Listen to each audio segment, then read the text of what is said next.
महर्षि कश्यप जयंती समारोह में मुख्य अतिथि पहुंचे मंत्री नरेंद्र कश्यप। फूलमालाओं से हुआ जोरदार स्वागत।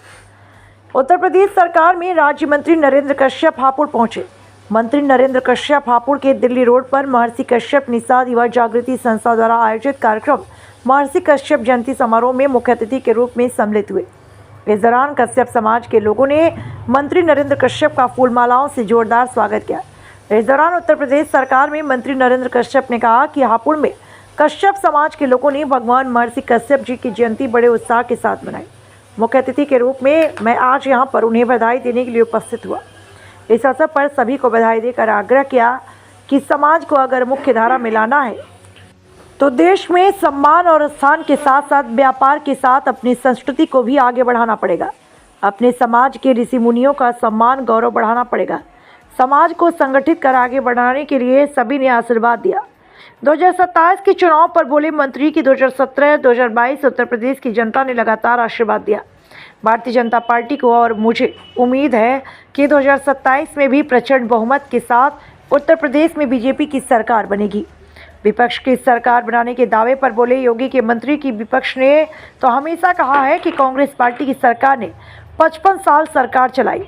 जो लोग परिवारवाद, भ्रष्टाचार और एक परिवार में सियासत को बांध कर रखते थे, अब देश और प्रदेश की जनता उसी सियासत को पसंद नहीं करती।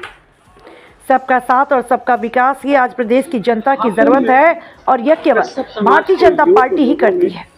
आज भगवान महर्षि कश्यप की जयंती बहुत उत्साह के साथ मनाई है। मैं मुख्य अतिथि के रूप में उनको बधाई देने के लिए आज यहाँ पर उपस्थित हुआ था, तो मैंने सभी आए हुए भाई बहनों को भगवान महर्षि कश्यप की जयंती की बधाई दी और साथ में इस बात का आग्रह भी किया है कि समाज को यदि मुख्य धारा में लाना है, देश में सम्मान और स्थान के साथ जीवन देने का अवसर देना है, तो हमें व्यापार कारोबार के साथ साथ अपनी संस्कृति को भी आगे बढ़ाना पड़ेगा।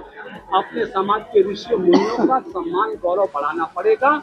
खुशी की बात है कि हापुड़ जनपद जो कि मिठास पाने वाले भाई बहनों का जनपद है, तो सभी लोगों ने भगवान महर्षि कश्यप के प्रति अपनी आस्था को व्यक्त किया और समाज को संगठित करके अपने अधिकारों को आगे बढ़ाने के लिए मुझे पूरा समर्थन, पूरा आशीर्वाद दिया है। 2027 का विधानसभा चुनाव पास में है तो क्या करेंगे? 2017-2022 लगातार उत्तर प्रदेश की जनता ने आशीर्वाद दिया है भारतीय जनता पार्टी को, और मुझे उम्मीद है कि 2027 में भी उत्तर प्रदेश के अंदर प्रचंड बहुमत की भारतीय जनता पार्टी की सरकार बनेगी।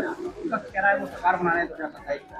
विपक्ष ने तो हमेशा कहा है, कांग्रेस पार्टी जिसने 55 साल देश में सरकार चलाई हो, 11 वर्षों से ठीक से लीडर ऑफ अपोजिशन भी नहीं बन सके, ऐसी स्थिति उत्तर प्रदेश में जब जो लोग परिवारवाद, भ्रष्टाचार और एक परिवार की परिधि में सियासत को बांध के रखेंगे, अब देश और प्रदेश की जनता उस सियासत को पसंद नहीं करती। इसलिए सबका साथ, सबका विकास ही आज प्रदेश और देश की जनता की जरूरत है, और ये केवल भारतीय जनता पार्टी ही करती है।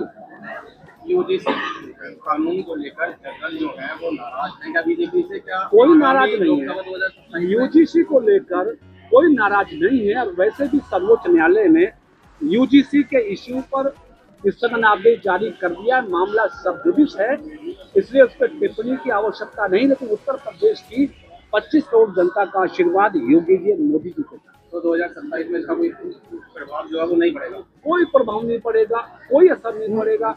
2017 से मजबूत स्थिति में हम 2027 में फिर से सरकार बनेंगे। आम आदमी पार्टी ने अपने जो राघव चड्ढा उपनेता पद से उन्हें हटा दिया है।